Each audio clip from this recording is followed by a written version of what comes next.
Kulist sampenaya pamangkot to nagligad para pamaninga linaw wagay sa ngalan wala to naman nga maglapit na lang ang eleksyon pagwa lang ko guys nga katapos ang media nga mag-report lang sa senaryo kabisan mahatagan kamo tsansa nga makapalayag sa inyo hibubunot batok sa pulis jaya kontra Wala niya tsansa mo, nagpasarhag na ang kamara, wala ang ila counterpart sa Senado, nagpabungol-bungol. Kamuda daw pinagusto lang sa kamara, insulto sa Senado. Una sa balita, una sa aksyon, Sabado, Aksyon Radio.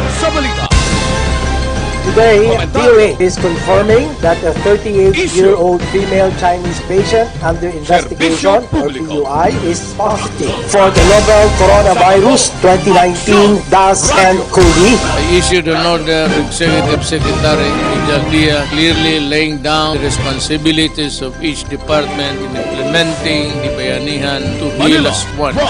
Makabig nga pinakadako nga hangkat giratubang sang pungsod Pilipinas ang COVID-19 pandemic. Tanan nga sektor ang apektado. Tanan nga kinahanglan sa pagtamod kag nagakaigo nga pagserbisyo. Bisan pa ang industriya sa pagwaragwag nagapakatubang sang kaangay nga pagpanghangkot.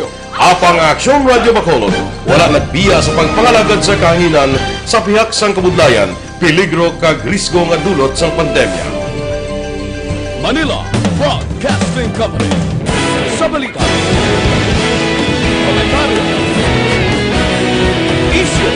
Sa sunod na sang 51 katuig, nasaksihan ang dedikasyon sa Aksyon Radio Bacolod sa pagdulong sa mga balita kag impormasyon para sa interes sang mga pumuluyo.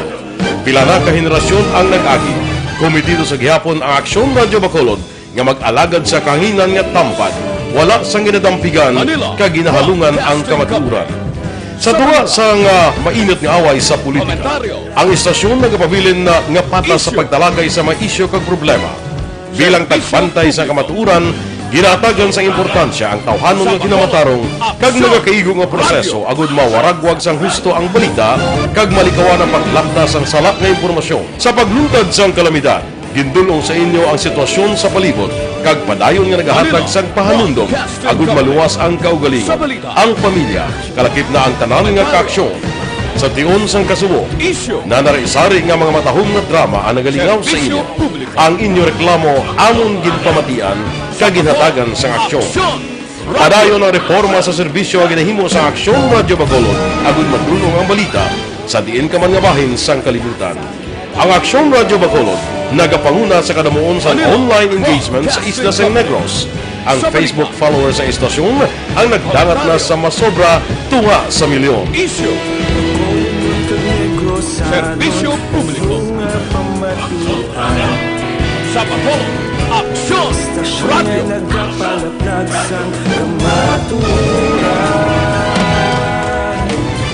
Humalin sa tutubtub suwong, nagapanguna sa gihapon sa balita, serbisyo publiko kag kalingawan ang Aksyon Radio. Napili bilang finalist sa UP Combrodsok's Choice for Gandingan ng Katarungan sang Gandingan Awards 2020. Serbisyo nga makatalandog balatyagon kag nagbunga sang pagsanyog. Istasyon sang tanan sa sulod na sang 51 katuig.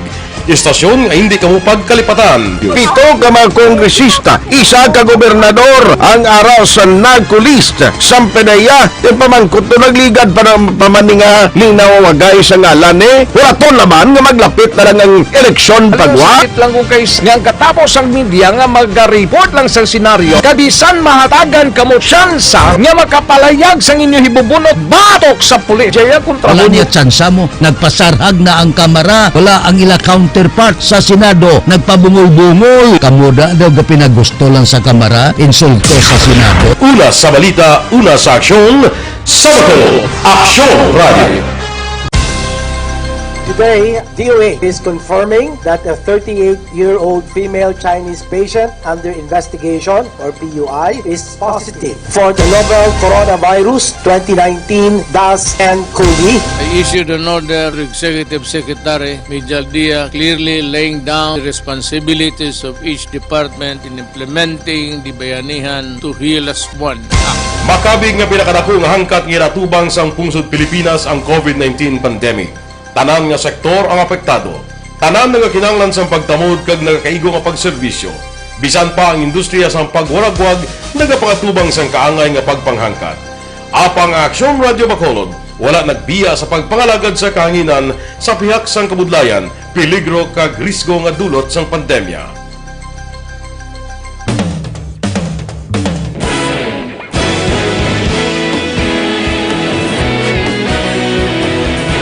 Sa sunod na sang 51 katuig, nasaksihan ang dedikasyon sa Aksyon Radio Bacolod sa pagdulong sa mga balita kag impormasyon para sa interes sang mga pumuluyo.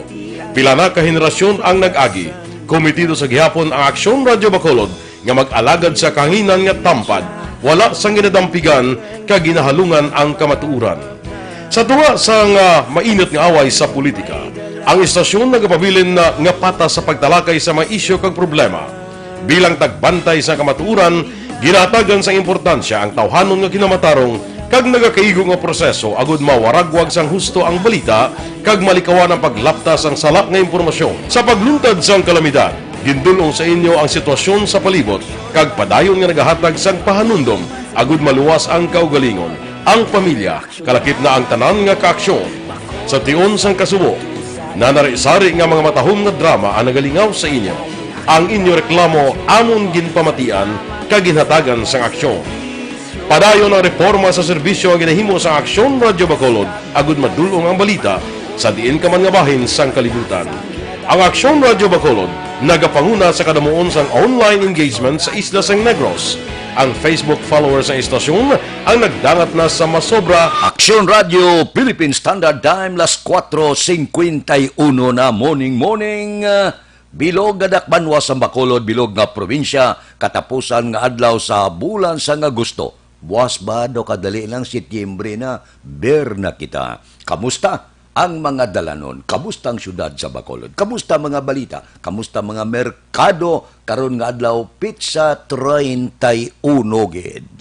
Sa iban nga mga kompanya nakapanwildo na, ang iban karon pa sa pizza 31 katapusan nga bulan na. Enjoy ang panimalay. Ibante, medyo masubo man kay medyo wala man bilin. Zero ang resulta.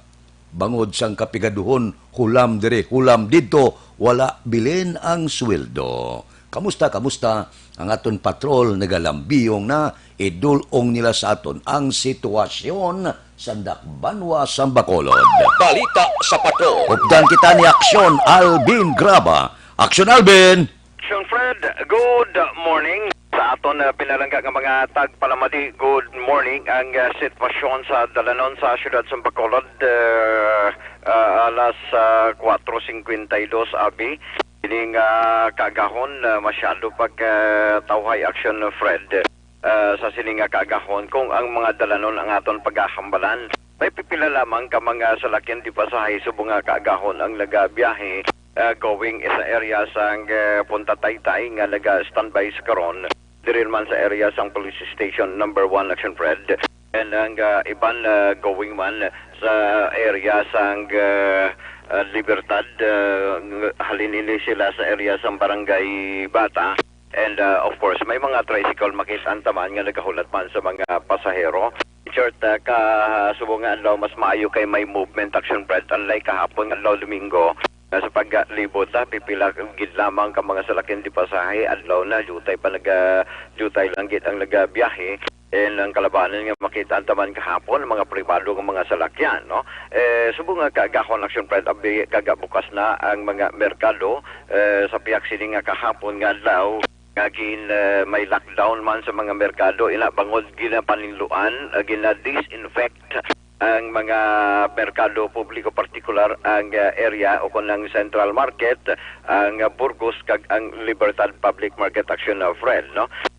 Ti subong aga bukas na temprano pa para sa aton sining mga kauturan Action Fred. And subong kaagahon man tinalabayan man naton ang pila ka mga backup stations. Actually jutay lang subong Action Fred ang mga nagkaladakpan sa curfew. In fact, sa area sa police station number 2 nga nagilabyan man naton, may maging follow up man kita dito sa station number 2, di duha gid lamang ang nagkaladakpan sa curfew while ang isa nadakpan man kay wala nagasuksok sang face mask. So ginaremind naman ang aton sining mga kauturan nga ang pirme always nga pagsuksok sa face mask para sa aton sining mga kauturan kung ara sa gwa di dapat himuon tagid permanently ago jadto nga mas mangin matawhay kag hindi ban badakpan no. The same gani sa station number 3 Action Fred nadakpan gali sa curfew, isa lang ka bilog, duhaman ang face mask o wala o nagsuksok sang face mask no. By the way, Action Fred, pantayan man subong adlaw ang banwasang Murcia ag syudad sang Bago nga magpatigayon man sang ila sining swab test subong adlaw. Maguro adlaw Action Fred pagasugura naman ang pagkuha man sang libre nga swab test base ni sa mando man sang probinsya